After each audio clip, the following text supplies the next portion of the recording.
De todo, buenas tardes. Somos del curso de Ciudadanía y Desafíos Éticos. Vamos a presentar el tema de discriminación lingüística en los centros de salud. Las integrantes son Janet Conde Banda, Irma Blanca Cejuno Capa, Sandro Alex Choquepata Chisla, Jaime Crispín Salas, yo como Guillermo Enrique Díaz Iparraguirre y Lisek Yauri Merma. Somos de la Facultad de Psicología y Ciencia de la Computación. Estimados compañeros y docentes, vamos a tocar el tema de la segregación lingüística en Salud Cusco. El problema identificado es la discriminación lingüística en centros de salud públicos, discriminación por el idioma en servicios de salud, falta de atención adecuada por barreras lingüísticas, invisibilización de necesidades específicas, desatención por prejuicios culturales y edad. La población afectada es las personas indígenas hablantes de lenguas originarias, personas de la comunidad LGBTIQ+, los migrantes refugiados, los adultos mayores. Entre las manifestaciones observables tenemos la violencia físico-verbal, exclusión social o institucional, negligencia en atención, estigmatización, desigualdad en el acceso, segregación lingüístico-cultural, temor o desconfianza hacia los centros de salud. Ahora a la parte 2, el análisis de la perspectiva de la ciudadanía intercultural. La ciudadanía intercultural promueve el reconocimiento y respeto de la diversidad en lo que se refiere a la cultura y el lenguaje. Nuestro país es una nación multicultural y es vital y es necesario que la atención médica tome en cuenta las lenguas autóctonas como el quechua, el aymara, maxigenca y otros. El maltrato hacia los ciudadanos que son quechohablantes al momento de recibir atención en los centros de salud refleja una visión monocultural que ignora nuestra diversidad lingüística. Esta exclusión no solo genera dificultad al momento de la comunicación, sino constituye una expresión de la violencia que mantiene una desigualdad. Los servicios de salud deberían de contar con intérpretes, capacitar al personal que tienen a cargo de las diferentes competencias interculturales y adoptar protocolos que se adecúen a la realidad cultural de los diferentes pueblos indígenas. Con estas acciones se logrará el incremento de la calidad del servicio brindado y también un fortalecimiento del respeto mutuo y el tejido social, porque fomenta la unión y reconocimiento entre los diferentes grupos sociales. La desconfianza y la exclusión lingüística anulan la capacidad de la población de exigir un mejor servicio. La ciudadanía intercultural exige que todos los individuos, independientemente de su cultura o lengua, reciban un trato digno e igualatario. Fomentar su desarrollo implica adaptar las instituciones para generar estos cambios y valorar la diversidad que caracteriza a nuestro país. Y ahora nos vamos a la parte de la interculturalidad y de derechos. Análisis del caso de la perspectiva de la ciudadanía democrática en base a 5 condiciones para el ejercicio de la ciudadanía. En el caso de discriminación lingüística en los centros de salud de comunidades quechohablantes de Cusco, evidencia la vulneración de las 5 condiciones que constituyen los cimientos de la ciudadanía democrática, que son identidad, pertenencia, derechos, participación y responsabilidad. En el caso de que los hablantes de quechua sean discriminados en centros sanitarios, se infringen múltiples de estas condiciones. Identidad y pertenencia. Cuando las personas que hablan quechua no pueden recibir atención médica en su propio idioma, sienten que no son realmente parte del país al que pertenecen. Esto afecta su identidad y las hace sentir excluidas.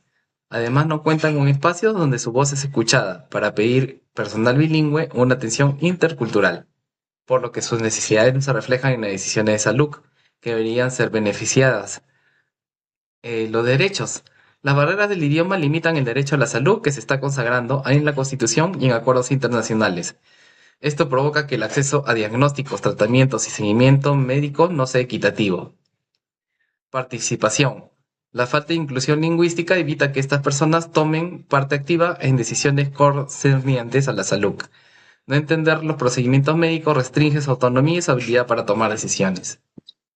Responsabilidad. El Estado tiene el deber de asegurar que los servicios sean inclusivos. La escasez de políticas eficaces para brindar atención en lenguas nativas demuestra una falta de compromiso con equidad.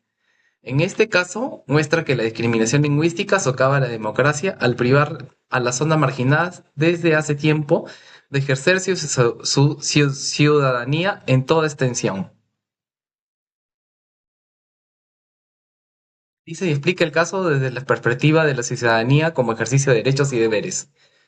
En primer lugar, la ciudadanía no solo se trata de tener derechos, sino también de asumir responsabilidades cuando uno de los hospitales se discrimina a quienes hablan en quechua u otras lenguas andinas.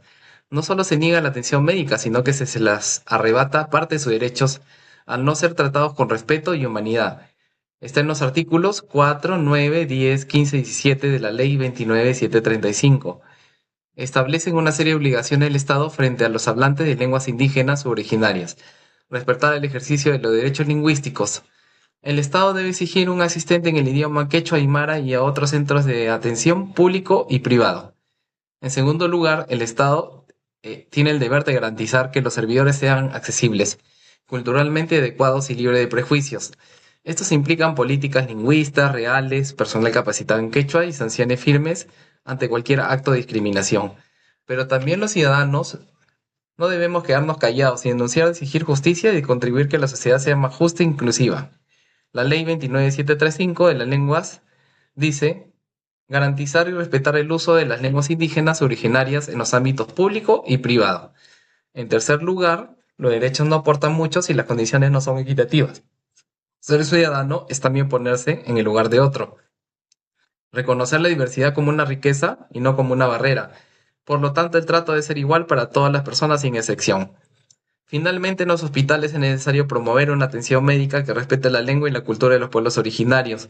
Y no es solo un deber del Estado, sino un acto de humanidad, garantizando la salud, el respeto para todos, que es el camino para construir una ciudadanía realmente plena, intercultural y solidaria. Por ello debemos pensar que nuestra comunidad, respetando y cumpliendo nuestros deberes y derechos como ciudadanos, así tendremos una mejor atención en todos los centros de salud.